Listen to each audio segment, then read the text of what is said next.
front of you in which God is going to be worshiped in spirit and in truth, and it's not where, it's who.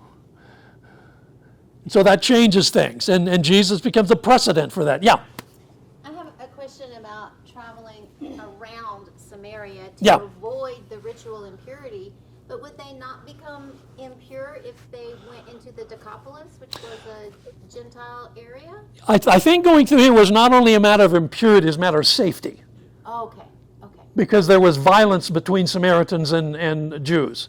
So it is an issue of impurity, but when you go, and going through the Decapolis, which you would go through a little bit of it, that would make you ritually impure. But when you get to Jerusalem, there are many baptismal pools for ritual cleansing.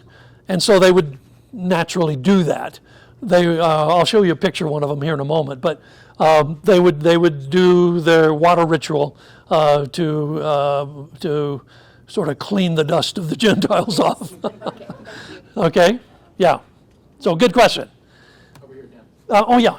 Yeah, I thought that Philip, who went to the revival down to the Ethiopian eunuch and all that, was one of the 12 disciples. You're saying he's one of the 7. He's one of the 7 deacons. He's not one of the 12 apostles. How do you differentiate for sure if it's the same name? Well, we don't. There's a couple of things. One is Philip is described later in the book of Acts as being one of the 7. So that goes back, obviously, to a number that isn't the 12. And that's probably the main issue there. So when he's designated as one of the 7, and he has 7 daughters who are prophets, it's obvious he's not one of the 12 apostles. Most people, though, I think of Philip doing that. Yeah. Think of them as the apostle. They sometimes do, but there would be no use to send up Peter and John if he was already an apostle. Right. So that's a fair question. Yeah, that's a fair question. There's a number of places like that where people get confused. They get confused over James and James. Who is James, the brother of Jesus? How do we know that he's different than James, the brother of John? And a lot of first century Jewish names are what we would call common names, like Bob and Bill and so on. So there's a lot of that happening, and you have to do sometimes a little bit of fairly close reading to differentiate between them. Yeah. Yes? Yeah, the map says, during the ministry of Jesus, yeah. And Samaria and Judea, you said, was controlled by Pilate. Yes. I think his ruling was 24 to 36 AD. But what about just before Pontius Pilate's control of this area? Well, all of this area was originally ruled by Archelaus, who was one of the sons of Herod. And Archelaus ruled that pretty heavy-handedly. And one of the issues was the Pax Romana. The Caesars, we often think of the Caesars from our point of view as being ruthless and power-hungry and just squashing everybody. That needs a little revision. The Caesars also had, going back to Augustus, a primary value, and that's the Pax Romana. And they held their governors and client kings responsible to hold the Pax Romana in value. Archelaus didn't do that. He engaged in some pretty violent stuff, and so he got recalled and banished.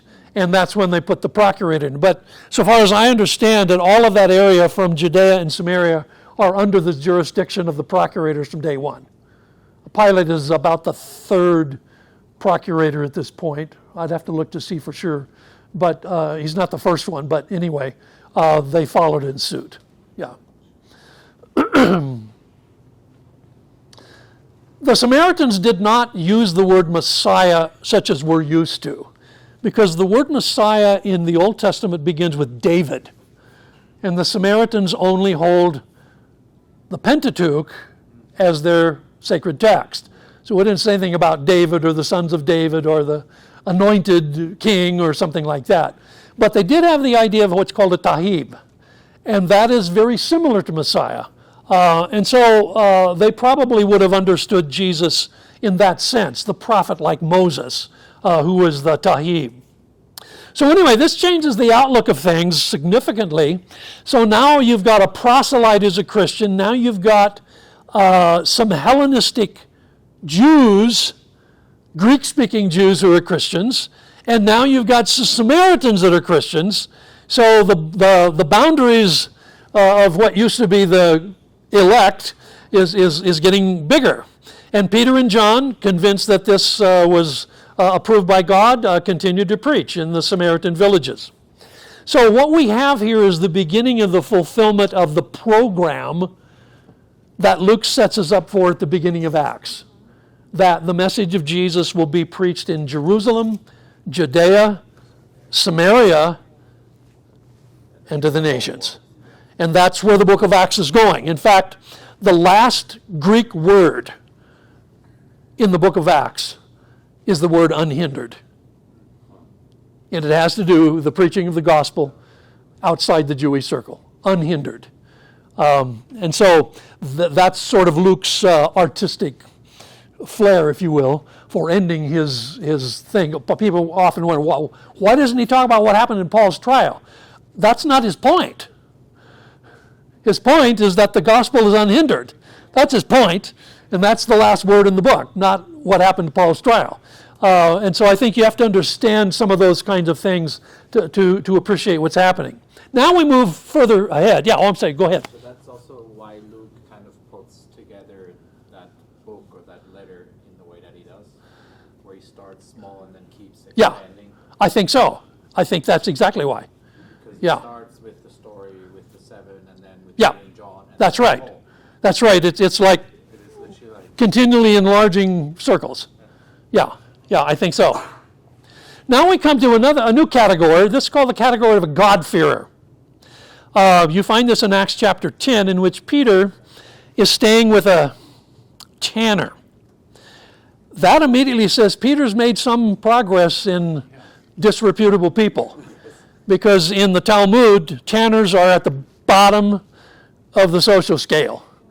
Down at the bottom, and there's several lists in the Talmud of what you would call a hierarchy of vocations. Up at the top would be priests. Down at the bottom would be tanners, butchers, doctors, and Gentiles. Doctors because they're always dealing with blood. So they're always perpetually unclean. Butchers for very same reason. Tanners because they're dealing with blood and guts. So Peter is staying with one of them. That immediately tells me Peter's made some progress here from at least his growing up point of view. And he's up on the roof at lunchtime, because if you have ever smelled a tannery, you know why he was up on the roof getting some breeze, because it is wretched. I remember years ago when I was a professor of a college in Jackson, Mississippi. I used to ride my bike to the campus several miles every day, and I had to go by a tannery. I would try to hold my breath for a whole mile till I could get out of the air of the tannery, because it's pretty bad. So Peter's up there, and what happens while he's up there? He gets this strange vision of this sheet come down from heaven to all these non-kosher animals. And a voice that says, "Have lunch, Peter." Peter says, I find this funny. Peter argues with God. He says, "Lord, you know I don't do this. I don't do this sort of thing. I just don't do this." And this happens more than once. And with that, the conclusion, don't call anything unclean that I've made clean. Well, this is just happening, and there's a knock downstairs on the door, and there's these guys from Caesarea. Well, guess my map's not there. Anyway, they said, "We're looking for a guy named Peter. Our master is an officer in the Roman military, and he is a God-fearer, and he's had a visitation with an angel who said he needs to find this guy named Peter, come up and talk to him." And Peter says, "Well, I just heard, don't call anything unclean that I've made clean." So he goes with him, but he's smart enough to take with him 6 Christian Jews. Those are important. because they're going to validate what he says. It's not going to be just Peter saying, it's going to be Peter and 6 Christian Jews. So he goes up to Caesarea. He gets to this Gentile soldier's house. This is probably the first time in his life that Peter has entered a Gentile home. Jesus don't do that. Makes you ritually unclean. And the first thing he does is he walks in the door and he says, well, you know, I'm not supposed to be here. That's not a real great introduction, is it, to a new visitor? So he starts telling the story of Jesus, and while he is telling the story of Jesus, what happens? The Holy Spirit comes on these Gentiles. And Peter's about as flabbergasted as everybody else. He certainly wasn't expecting that. And he says, well, God already gave him the Holy Spirit. I guess we can baptize him. So they did. But when Peter goes back to Jerusalem, he gets on the red carpet. He said, you went into a Gentile home and had lunch. You probably had a ham sandwich. You can't do this. Peter says, well, you know, it wasn't me. He told him about the vision he had. He told him about how he got up there, and he said, I was just telling them the story of Jesus, and I hadn't even finished.